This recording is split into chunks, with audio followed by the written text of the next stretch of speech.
We are live. Welcome to the deep dive. Look, we've talked endlessly on this channel about the absolute Goliaths of the space. Oh, absolutely. The big guys. Yeah, we've done the deep dives into the macroeconomic game theory of Bitcoin.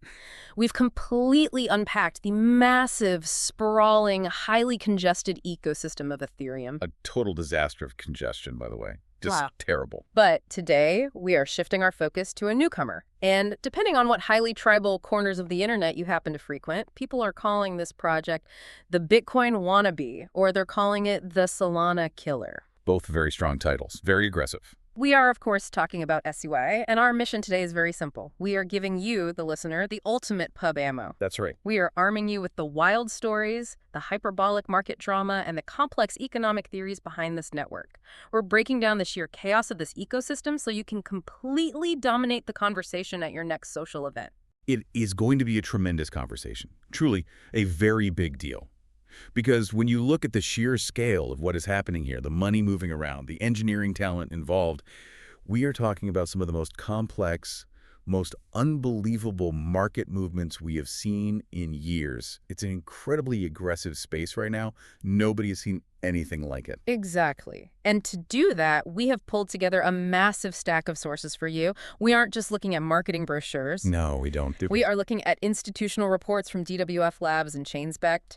We've got dense technical deep dives on blockchain architecture, the underlying computer science of something called the Move programming language.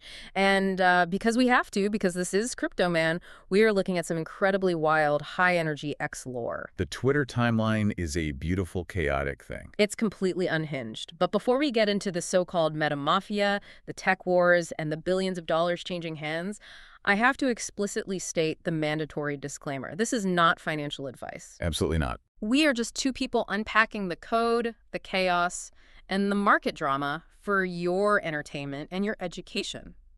Do your own research. It would be a total disaster if you didn't do your own homework. You have to look at the numbers yourself. You have to verify the on-chain data. But let me tell you, when you actually pull back the layers and look at SUI, it is a tremendous project to analyze. The ambition is off the charts. Let's start right there. Let's set the stage, because the context here is everything. You don't just wake up one day, launch a token, and suddenly have people calling you a Solana killer. No, you don't. It takes genius. If we look at the origins of SUI, it didn't just appear out of a hacker house or garage somewhere. It came from the ashes of one of the most controversial, heavily scrutinized corporate projects in modern tech history. It's a beautiful story of a comeback. It really is. It's almost cinematic. You have to look at where this started to understand the sheer magnitude of the engineering behind it. You look at Mark Zuckerberg. Right, Meta. A very smart guy. Built a massive empire with Meta. A very big, very complicated company with billions of daily active users. Years ago, they decided they were going to build a global currency. They were going to bypass the traditional banking system entirely. They called it Diem. Some people might remember the earlier iteration, Libra. Libra, exactly.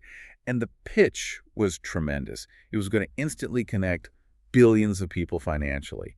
You could send money across the globe on WhatsApp or Messenger as easily as sending a photo. But the reality of a private corporation, especially one with Meta's immense global reach and data monopolies, suddenly controlling a borderless currency that completely set off the alarm bells in Washington, right? It set off every single alarm bell. The regulators, the politicians in Washington, the deep state financial guys, the European Central Bank, they completely panicked. Which is crazy to think about. And you can understand why, from their perspective. They were absolutely terrified of Meta having that much power over the global money supply. If 2 billion people suddenly start transacting in Diem, what happens to the US dollar? What happens to the euro? The central banks just lose control. The monetary policy transmission mechanisms would be completely bypassed.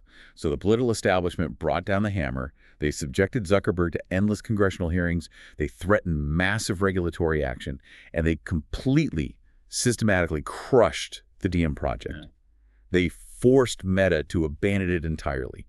Total disaster for the corporate ambition. Very unfair, frankly. So picture this if you're listening. You have this massive brain trust. Meta had recruited some of the most brilliant cryptographers, distributed systems engineers, and game theory economists on the planet. They locked them in a room for years with essentially infinite funding to solve the hardest problems in digital finance. The best guys. the absolute best. And suddenly their project is just killed by political pressure. They are sitting there with incredible breakthrough technology and literally nowhere to deploy it. Exactly. And these aren't just regular front-end coders. These are absolute geniuses, guys like Evan Cheng and Sam Blackshear. They spent years inside Meta analyzing the flaws of existing blockchains. They saw how Ethereum was clogging up. They saw how the legacy networks were incredibly vulnerable to smart contract hacks. And they essentially built a better engine from scratch. Which became the move language. Right. When regulators killed Diem, Chang, Blackshear, and a group of other core engineers looked at each other and said, we can't just let this die.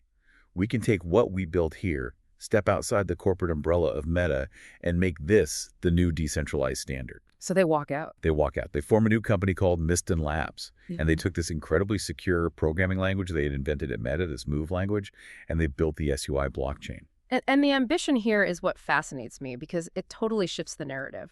When we talk about Bitcoin, we generally accept the narrative of digital gold, right? It's a store of value. It sits there, it's highly secure, it's decentralized, but it's fundamentally slow. It processes a handful of transactions a second.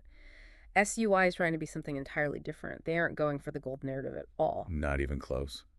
What's fascinating here is the sheer scale of the ambition.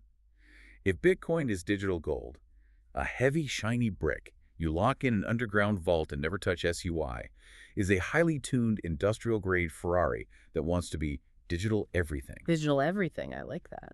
They aren't trying to just be a passive store of money. They are explicitly building the new standard base layer of the entire internet. They want every financial asset, every tokenized real estate deed, every complex decentralized exchange, every high-frequency trading bot, every in-game item to run natively on their engine. And they want it to happen instantly, for almost zero latency. Man. It's Bitcoin-like in its ambition to be the ultimate global base layer, but it approaches the problem from the perspective of extreme unyielding throughput. But you don't try to build the new base layer of the internet. You don't step into an arena dominated by Ethereum and Solana without making some serious enemies and creating some incredibly chaotic market events. Oh, you make enemies. Big enemies. Which brings us to the real meat of the sources we are looking at. Let's get into the drama. Because if you want pub ammo to impress your friends, this is it. Let's look at the first major controversy we have here, the $400 million insider FUD. Oh, this was a massive storm. Just an absolute frenzy of accusations. The sentiment on the timeline was incredibly toxic, a total witch hunt. So let's look at the mechanics of what happened here. You have SUI, the token is trading on the open market, and there's a massive controversy that blows up on X. Accounts with huge followings, anonymous on-chain sleuths, they start posting these complex wallet tracking charts. The charts with the red strings connecting everything. Yeah, exactly. They are making aggressive allegations that insiders at SUI, the founders, the VCs, dumped $400 million worth of the token during a massive price surge. The price was pumping, the retail sentiment was incredibly high, everyday investors were buying in, and suddenly, bam, a massive, suffocating blanket of sell pressure hits the market. It was a bloodbath. People were screaming scam at the top of their lungs, accusing the team of using their own community as an ATM. It was a total public relations nightmare. But you have to look at the facts of how they responded. The SUI Foundation had to come out frantically to defend themselves against these allegations. They had to put out official statements. They had to map out wallet addresses, essentially saying, look, we aren't dumping the tables and chairs while people are still eating in the restaurant. Right. The founders haven't sold a single token. Their defense, quite specifically, was that it wasn't the core Miston Labs team selling out. They claimed the wallet in question belonged to an infrastructure partner. An infrastructure partner? Yes.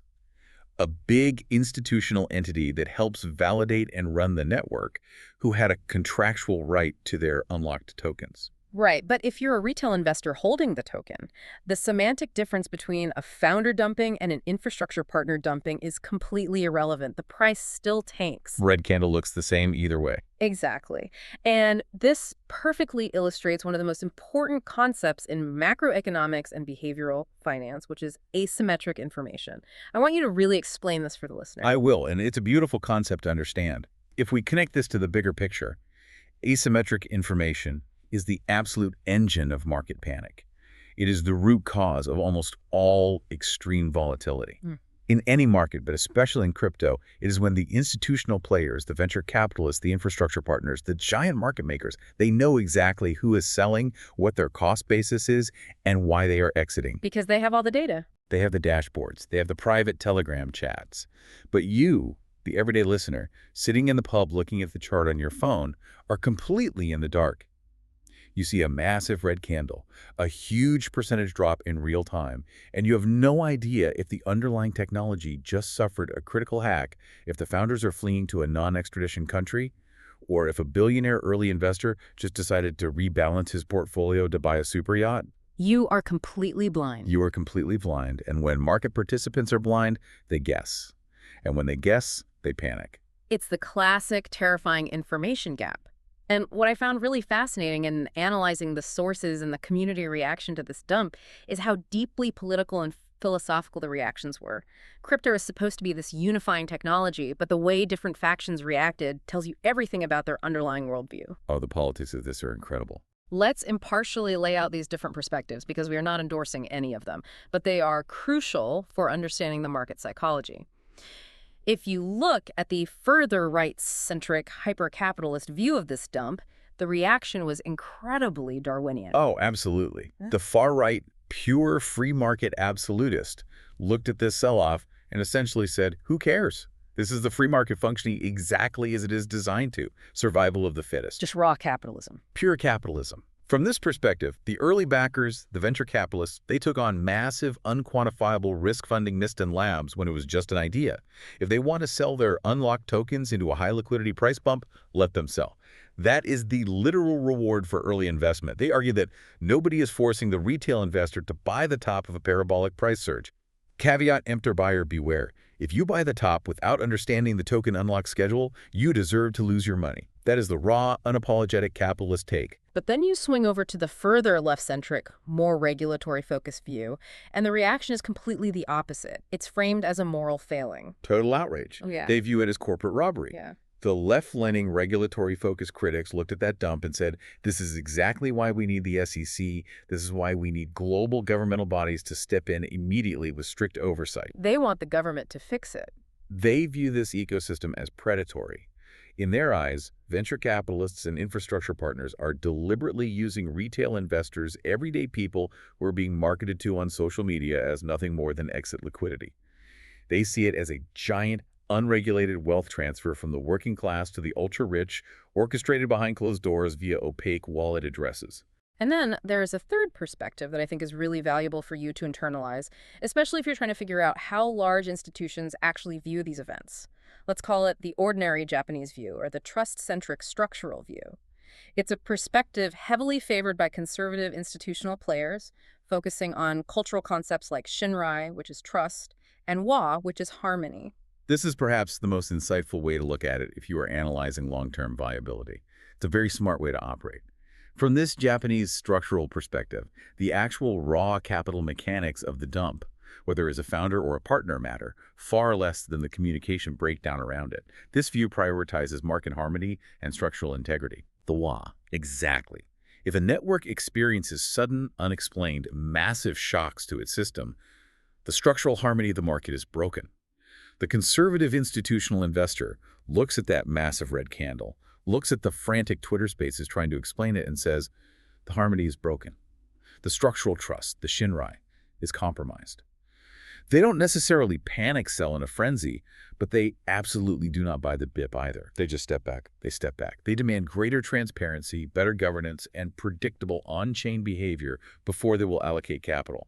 They demand structural integrity over pure speculative hype. And it's entirely possible that all three of those views contain a grain of truth. But it leads us perfectly into the next layer of this deep dive. Because if the tokenomics are that chaotic and the unlocks are causing that much drama, why is SUI still commanding billions of dollars in volume? Why do people care? Because the tech is unbelievable. Exactly. To answer that, we have to look under the hood. We have to look at the tech. Which brings us to the object versus account civil war. This is the real battleground. Forget the price charts for a minute. This is where the geniuses at Miston Labs really went to war with the legacy systems. This is the fundamental computer science divergence. Let's really break this down. Ethereum is the reigning, undisputed champion of smart contracts. It has all the developers, all the liquidity, But the sources, the technical data, show that Ethereum's main layer does about 13 to 15 transactions per second. That's it, for the entire globe. 15 TPS. And that limitation fundamentally comes down to its architecture, which is an account model. It is a massive, agonizing bottleneck, a total failure of scaling. Let me explain the account model so you can truly grasp the problem SUI is trying to solve. Think of Ethereum as one giant, globally distributed, incredibly slow spreadsheet. Every single wallet address is a row on that spreadsheet. Every time someone does a transaction, whether you are sending $5, buying an NFT, or executing a complex decentralized trade, the entire global spreadsheet has to pause, process your transaction, update the balances, and agree that the new state of the spreadsheet is correct before it can move on to the next person. Imagine everyone in the world trying to write their name on the exact same piece of paper, Yeah. using the exact same pen at the exact same time. That is the Ethereum account model. And when network demand spikes, when everyone is fighting for that single pen, the transaction fees, the gas fees skyrocket into the hundreds of dollars just to do a basic transfer. SUI completely throws that model out the window. SUI uses an object-centric model. I want you to really unpack that for the listener. What does it actually mean for a blockchain to treat things as objects? Think of it this way. Instead of your wallet just being a numerical balance on a giant global spreadsheet that has to constantly check in with everyone else's balances, Yeah. your assets on SUI are treated like physical, discrete items in the digital world, like a car in a garage. If you want to hand the keys of your car to your friend, you don't need to call the mayor. Pause the entire city's traffic and update the city's master registry one line at a time before you can hand over the keys. You just hand them the keys. The transaction is entirely localized between you, the car, and your friend. Because SUI treats tokens and NFTs as independent physical objects with specific owners, it unlocks an incredibly powerful computer science concept: parallel execution. Parallel execution. That's the buzzword every VC is throwing around right now.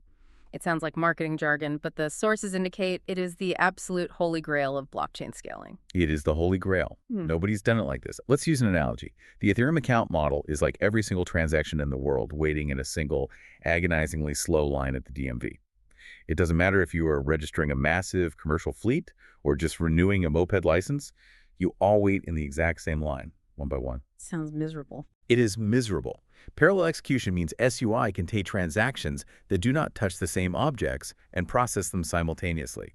It turns that single DMV line into a 10-lane superhighway. Because your transfer of a stablecoin has absolutely nothing to do with my purchase of a digital sword in a game, the network doesn't force us into the same line. It processes your transaction in lane 1 and my transaction in lane 2 at the exact same millisecond. And the data from ChainSpect in our sources highlights the massive disparity this creates. Ethereum's max theoretical TPS on its base layer is hovering around the low hundreds at best. SUI's max theoretical TPS is cited at 120,000 transactions per second. It's unbelievable speed. We're talking about Web 2 traditional database speeds, but on a decentralized network. And it has a sub-second, sometimes 2-second finality. 2 seconds, and the transaction is carved into cryptographic stone forever. This brings us to a massive economic concept that perfectly describes what Miston Labs is attempting here: Schumpeterian creative destruction. Schumpeterian creative destruction. It sounds incredibly dramatic, almost violent. It was coined by the brilliant economist Joseph Schumpeter, and it is a beautiful, brutal framework for understanding technological progress. Schumpeterian creative destruction is the relentless, unstoppable destruction of old, inefficient economic systems by new, revolutionary innovations. It is the horse and buggy being completely wiped out by the mass production of the automobile. Or Blockbuster getting wiped out by Netflix. Exactly. It is the global dominance of the typewriter being instantly rendered obsolete by the word processor. SUI's 120,000 transactions per second and its object-centric model is an explicit attempt at the creative destruction of legacy blockchains. They're looking at Ethereum's 15 TPS, and they're saying, we are going to make you historically obsolete. But to make Ethereum obsolete, you have to do more than just be fast. You have to be secure. The crypto graveyard is full of fast blockchains that got hacked for hundreds of millions of dollars. I want to touch on the Move programming language again here because our sources from DWF Labs really heavily emphasize this. In the Ethereum ecosystem, using their native language called Solidity, we have seen catastrophic hacks. Hackers find a tiny logic flaw, and they drain decentralized exchanges dry. But the Move language was built at Meta to be supposedly Bulletproof. The move language is a masterpiece of security engineering. You have to understand how fundamentally different it is.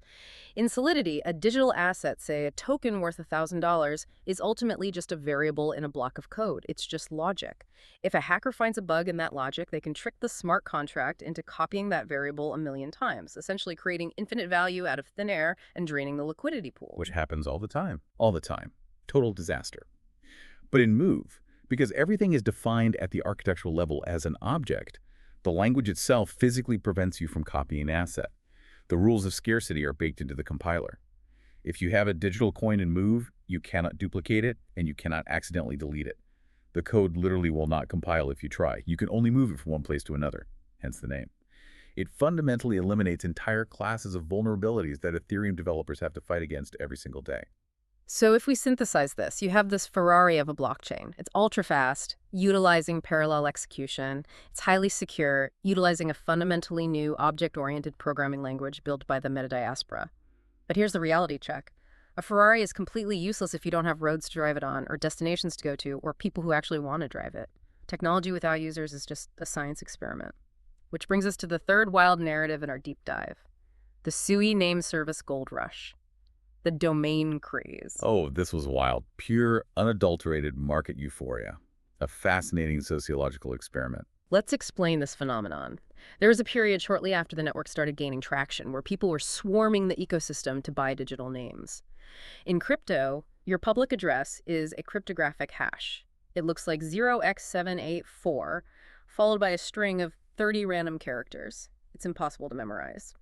The SUI name service allowed you to buy a readable domain ending in .sui, like pizza.sui or king.sui. And people were paying absurd amounts of money, thousands of dollars, for these digital names. It completely mirrored the late 90s .com boom when speculators were buying up business.com or pets.com for millions of dollars, hoping to flip them. Here's a tremendous frenzy. People are essentially buying up digital real estate, hoping they were grabbing prime commercial storefronts on the internet of the future. From an economic standpoint, this is the perfect textbook example of speculative mania. And speculative mania usually ends in tears, right? People buying things with absolutely zero fundamental value just because the chart is going up. Precisely. Speculative mania is driven by the greater fool theory. It is when everyone rushes in to buy a highly volatile asset, not because they actually intend to use it, not because it generates cash flow, but because they desperately hope the next guy is dumber than them and will pay an even higher price for it tomorrow. People were buying pizza.sui, not because they owned a global pizzeria franchise and wanted to route stablecoin payments through the domain, but because they thought Domino's or Pizza Hut would eventually be forced to buy it from them for $100 grand. It's pure, naked greed. It sounds completely irrational. It sounds exactly like the kind of thing the mainstream media points to when they call crypto a giant casino. But when you look at the sources, there is a real structural economic underpinning to why this specific mania actually mattered for the survival of the SUI network, right? Yes. And this is where it gets really interesting for institutional analysis.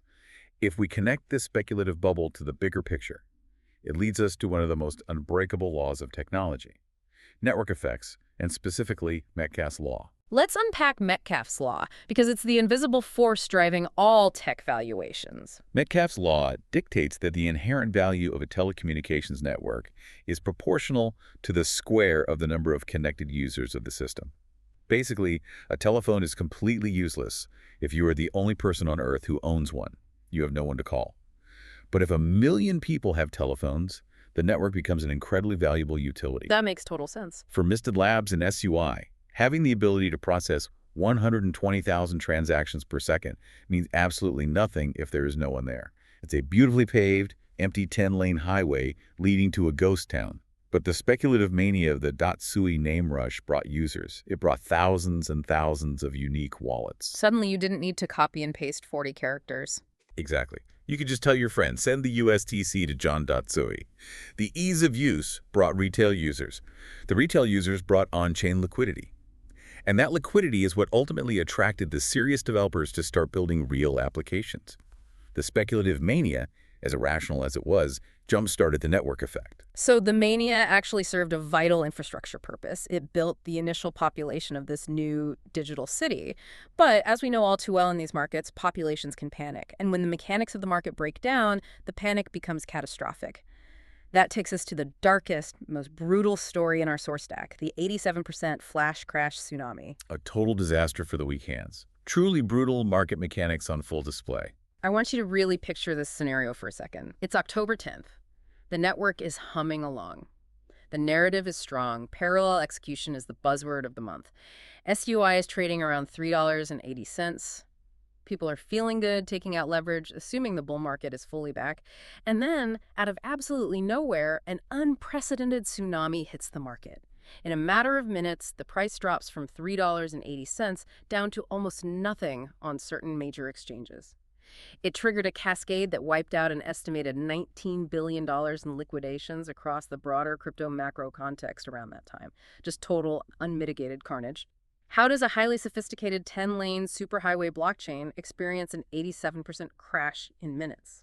This specific event exposes the brutal, unforgiving reality of crypto economics. It pulls back the curtain on the actual mechanics of token distribution, and it all comes down to the concept of the token unlock. Right. Because unlike Bitcoin, where every coin has to be mined over a century, these networks mint their tokens up front. Exactly. When these massive Layer 1 projects launch, the early birds, the venture capitalists who funded the seed rounds, the insider employees, the developers, they don't get all their tokens on day one. They are subject to vesting schedules. The tokens are cryptographically locked up so they can't just dump them on the retail market the second the coin goes live. But eventually, month by month, those locks come off. The floodgates open. The token unlock is the exact moment when these massive institutional whales are finally legally permitted to sell their vast allocations. And if the market is slightly bearish, or if there's a macroeconomic shock, and all these massive whales decide to rush for the tiny exit door at the exact same time, it creates an avalanche of sell pressure that completely drowns the retail investors. But wait, let me push back on that. Even if a VC wants to sell tens of millions of dollars worth of SUI, why did it drop 87%? In traditional equities, if a large shareholder sells, the price drops a few percent and buyers step in to scoop it up. Why did the floor completely fall out? This is where we have to dive into market microstructure. It's a complex concept, but it is the actual plumbing of global finance. Market microstructure is the granular mechanical study of how trades are matched on an exchange. It's the order book. On an exchange, you have a list of bids, people willing to buy at a certain price, and asks people willing to sell. Right, the order book. During that flash crash, the volume of sell orders triggered by the token unlocks was so massive and so violently fast that it instantly chewed through every single buy order sitting in the order book. The plumbing essentially broke.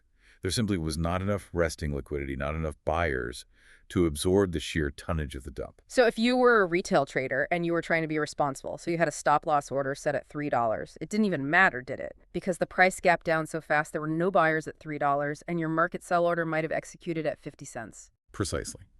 Your stop loss triggered a market sell into a completely empty order book, further accelerating the crash. It was a death spiral. But here is where it gets incredibly fascinating from an institutional perspective.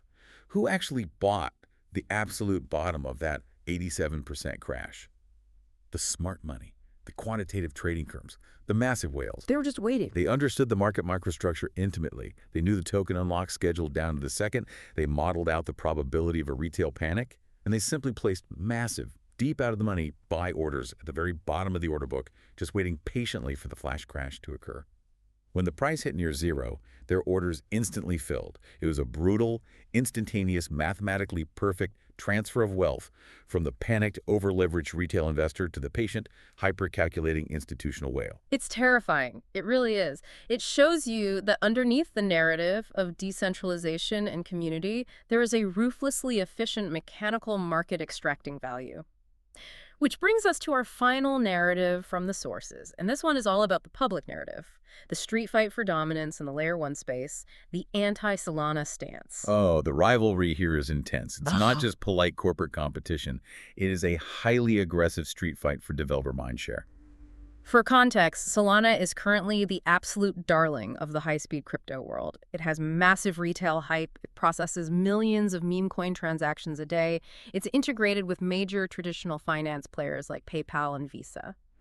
But Solana has a notorious reputation. Over the past few years, under extreme stress like massive NFT mints or meme coin frenzies, the Solana network has literally crashed. The validators lose consensus, the network stops producing blocks, and the engineers have to coordinate on Discord to restart the chain. Which is an embarrassment. You can't have that. Right, and SUI's entire public marketing stance, their whole identity, has aggressively positioned them as the anti-Solana.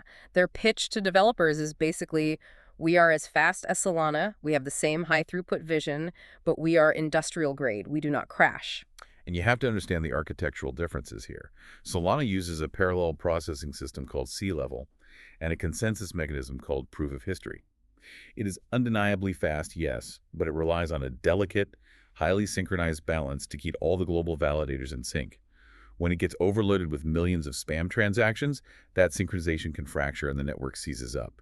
SUI looked at that engineering reality and said, unacceptable. You cannot run global finance on a network that needs a hard reboot. So what's their secret sauce?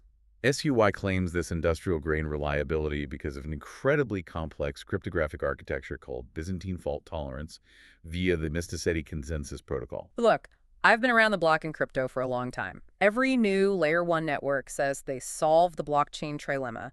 Every single one publishes a slick white paper saying they're highly scalable, perfectly secure, and they never crash. And then a new dog-themed meme coin drops. The network gets spammed with 1 billion automated transactions, and suddenly the chain halts for 12 hours. Why should anyone actually believe this Mysticetti consensus is immune to the exact same physics that take down Solana? It's a highly valid pushback. Yeah. But you have to look at the mechanics of the directed acyclic graph, or a data-foreign mempool that Mysticetti uses. It actually traces its roots back to a famous computer science logic problem called the Byzantine generals problem. Byzantine fault tolerance basically means the system is explicitly mathematically designed to keep reaching consensus and processing transactions, even if up to 1/3 of the global computers operating it are actively maliciously trying to hack it, or if they just catch on fire and completely go offline. So even if a huge chunk of the network goes completely dark or turns malicious, the network doesn't miss a beat. How does Mysticetti actually achieve that without slowing down? This is where SUI completely diverges from traditional blockchains.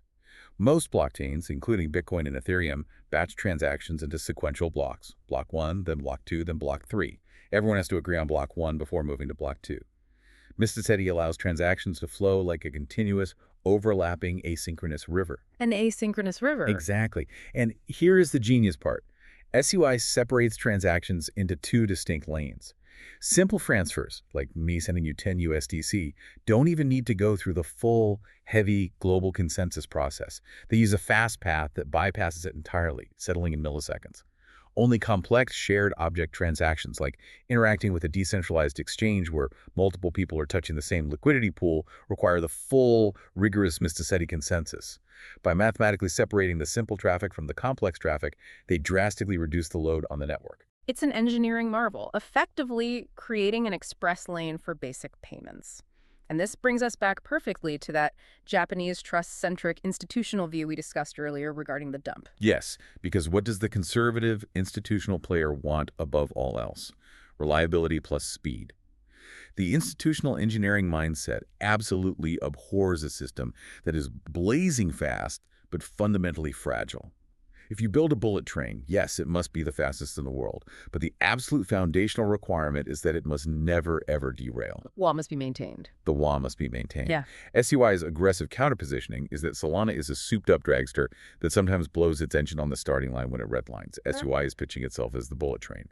If you are Visa or JP Morgan or a massive gaming studio and you want an engine that wins the race but structurally cannot blow up, you buy SUI. That is their core thesis. So we've covered a massive amount of ground today. We've gone through the origins inside Meta's Diem project, the brutal insider token dump, the deep computer science of the object versus account war, the domain name speculative mania, the devastating mechanics of the flash crash, and the aggressive street fight with Solana.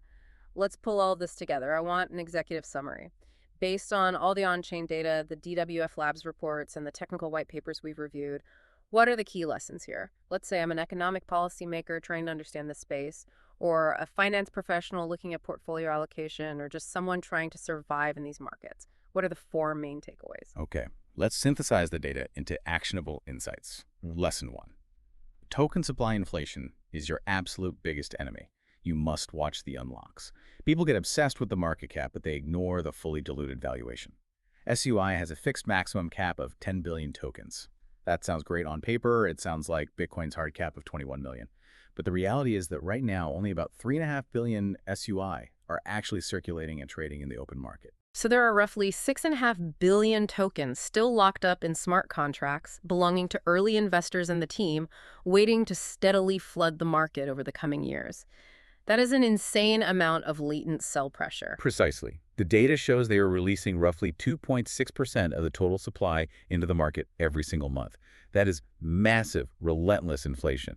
For the Bitcoin, wannabe, or Solana killer dream to survive, for the price to even just stay flat, the actual organic demand for the SUI token has to outpace that constant, heavy inflationary gravity. If you are an investor, if you are analyzing this asset, you have to factor that massive supply overhang into your risk models. That's a huge point. What is lesson 2? Lesson 2. Tech architecture is a very real, very measurable competitive advantage. We aren't just talking about theoretical white papers anymore. The object-centric model, combined with parallel execution, is a massive existential threat to Ethereum's single-threaded ecosystem.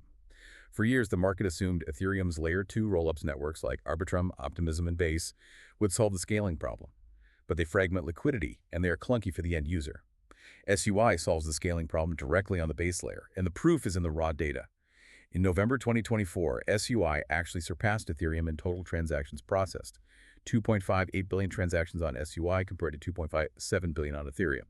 That is a historic milestone. The technology is genuinely measurably winning market share. Lesson 3. Lesson 3. Governance matters just as much as code. The $400 million token dump controversy proves a fundamental rule of decentralized finance. In a trustless blockchain world, transparency is the only real currency you have with your community. You can engineer a network capable of 120,000 transactions per second. You can have the most elegant cryptography in the world. But if the retail market believes the venture capitalists are hiding behind opaque wallet addresses and treating them like exit liquidity, the ecosystem will collapse. Trust that structural institutional demand for harmony is paramount. If you lose the trust of the community, the technology cannot save you. And finally, lesson 4 to bring it all home. Lesson 4. Utility must eventually replace hype. A theoretical 120,000 TPS means absolutely nothing without Metcalfe's law and network effects. The speculative mania of the .SUI name service, the total value locked in native DeFi platforms, the integration of Web3 games, these are the crucial first pulses of real, organic ecosystem life. And they are pushing hard into real-world utility. SUI is integrating native USDC directly into the protocol to make stablecoin payments flawless. They're utilizing a cryptographic breakthrough called ZIC login, which allows everyday users to onboard into Web3 applications using just a Google or Twitch account, completely bypassing the need to manage complex, terrifying crypto seed phrases.